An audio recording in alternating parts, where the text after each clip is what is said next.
আসসালামু আলাইকুম। আপনারা সবাই জানেন যে আওয়ামী লীগ গত দেড় দশকেরও বেশি সময় ধরে পুলিশকে যেভাবে দলীয়করণ করেছে, এই দলীয়করণের ফলশ্রুতিতে আজকে আমরা জুলাই গণঅভ্যুত্থানে পুলিশের বিতর্কিত কর্মকাণ্ডগুলো আমরা দেখতে পেয়েছি।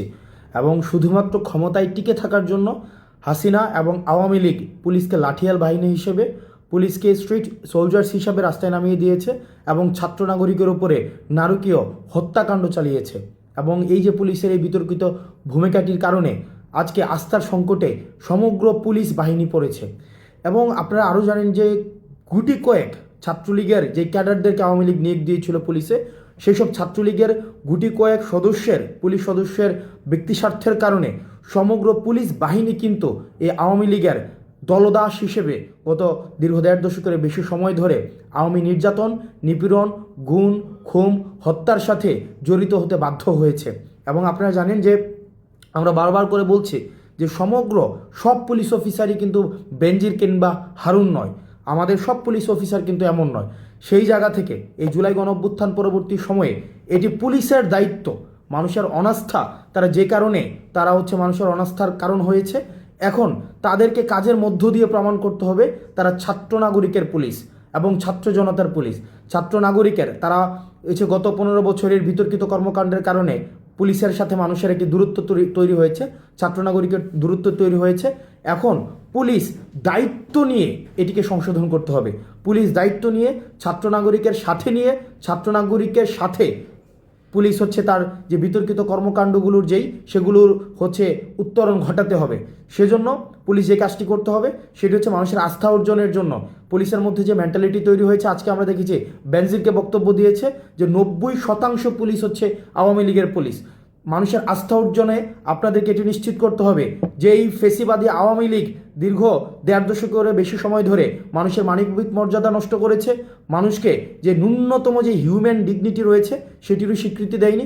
সেই জায়গা থেকে আপনারা এটি নিশ্চিত করতে হবে যে আওয়ামী লীগ যে ধরনের বিচার বহির্ভূত হত্যাকাণ্ড আপনাদেরকে সাথে জড়িয়ে সেখানে আওয়ামী লীগ প্রতিষ্ঠিত করেছে, সেই জায়গায় আপনারা আওয়ামী লীগের বিচার প্রক্রিয়াতে আওয়ামী লীগকে গ্রেফতার করার মধ্য দিয়ে এবং আওয়ামী লীগকে প্রতিহত করার মধ্য দিয়ে আওয়ামী লীগকে আপনারা যদি গ্রেফতার করেন, আওয়ামী লীগের যেই আইন বহির্ভূত বিধি বহির্ভূত যেই ধরনের কার্যক্রমগুলো রয়েছে সেই কার্যক্রমগুলোতে আপনারা ছাত্র নাগরিকের সাথে নিয়ে আপনারা আইন শৃঙ্খলার পরিস্থিতি স্বাভাবিক করার ক্ষেত্রে আপনারা দৃশ্যমান ভূমিকা রাখেন, তাহলেই ছাত্র নাগরিকের যেই আস্থাটি রয়েছে সেই আস্থাটি ফিরে আসবে। আমরা আবারও বলছি, আমরা পুলিশকে প্রতিহিংসার কোনো প্রতীক বানাতে চাই না।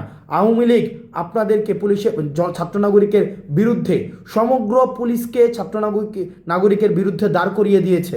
সুতরাং এটি এখন আপনাদের কাজ যে আপনারা ছাত্র নাগরিকের যে প্রত্যাশার প্রতিফলন আপনাদের কাজের মধ্য দিয়ে ঘটাবেন।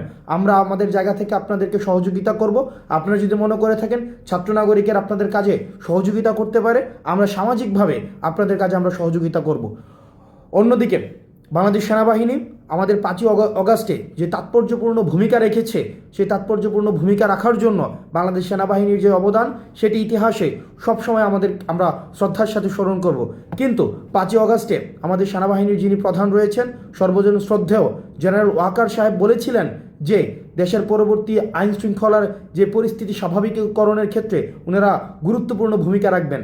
এবং সেনাবাহিনীকে ম্যাজিস্ট্রেসি পাওয়ার দেওয়া সত্ত্বেও আমরা ফিল্ড লেভেলে দৃশ্যমান এটির প্রয়োগ দেখছি না। এবং আইন শৃঙ্খলার পরিণতি যদি ক্রমশ অবনতি হতে থাকে তাহলে আমরা যে ডেমোক্রেটিক ট্রান্সফরমেশনের বিষয়টি ভাবছি, ডেমোক্রেটিক ট্রান্সফরমেশনের অপেক্ষায় রয়েছি। আমরা রিফরমেশনের মধ্য দিয়ে আমাদের গণতন্ত্রের পথে যে আমরা উত্তরণের দিকে যাচ্ছি সেটি আমাদের ব্যাহত হবে।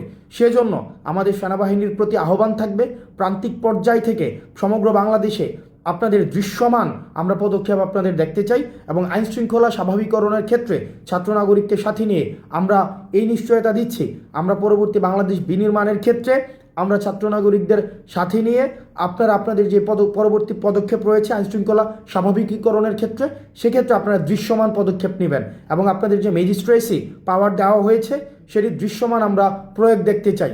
এবং আমরা দেশের সাধারণ মানুষকে বলতে চাই যে দেশের সেনাবাহিনী, পুলিশ এটি রাষ্ট্রের একটি গুরুত্বপূর্ণ উপাদান, তারা আমাদের প্রতিযোগী নয়, এই সংস্থাগুলো আমাদের সহযোগী।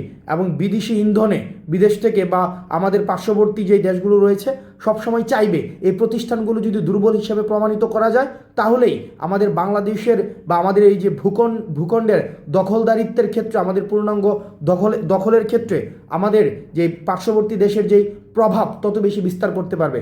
সেজন্য আমাদের প্রতিষ্ঠানগুলোকে শক্তিশালী করতে হবে এবং প্রতিষ্ঠানগুলোকে দুর্বল করার ক্ষেত্রে যত ধরনের ষড়যন্ত্রই আওয়ামী লীগ থেকে করা হোক না কেন, সেগুলো আমরা অবশ্যই সেগুলোর বিরুদ্ধে আমাদের সবসময় আমাদের সর্বাবস্থান থাকবে। বাংলাদেশ সেনাবাহিনী এবং পুলিশের প্রতি আহ্বান থাকবে, যে আওয়ামী লীগীকরণ করা হয়েছে, দলীয়করণ করা হয়েছে, সেই জায়গা থেকে আপনারা সেই জায়গার মনস্তাত্ত্বিক উত্তরণ আপনাদেরকে ঘটাতে হবে এবং এটি আপনাদের মনস্তাত্ত্বিকভাবে এটিকে আপনাদেরকে এই জিনিসটিকে আপনাকে অ্যাকনোলেজ করতে হবে যে আমরা ফেসিবাদ উত্তর বাংলাদেশে আমরা বসবাস করছি এবং এই পোস্ট যে এই রেজিম সিচুয়েশনে আপনাদেরকে ছাত্র নাগরিককে সাথে নিয়েই পরবর্তী বাংলাদেশ বিনির্মাণ করতে হবে। আমরা আপনাদেরকে সহযোগিতা করতে চাই। আমরা চাই বাংলাদেশ স্থিতিশীল হোক। আমরা চাই আমাদের বাংলাদেশের প্রত্যেকটি মানুষ সাম্য, মানবিক মর্যাদা এবং সুবিচারের সাথে বাংলাদেশে বেঁচে থাকুক।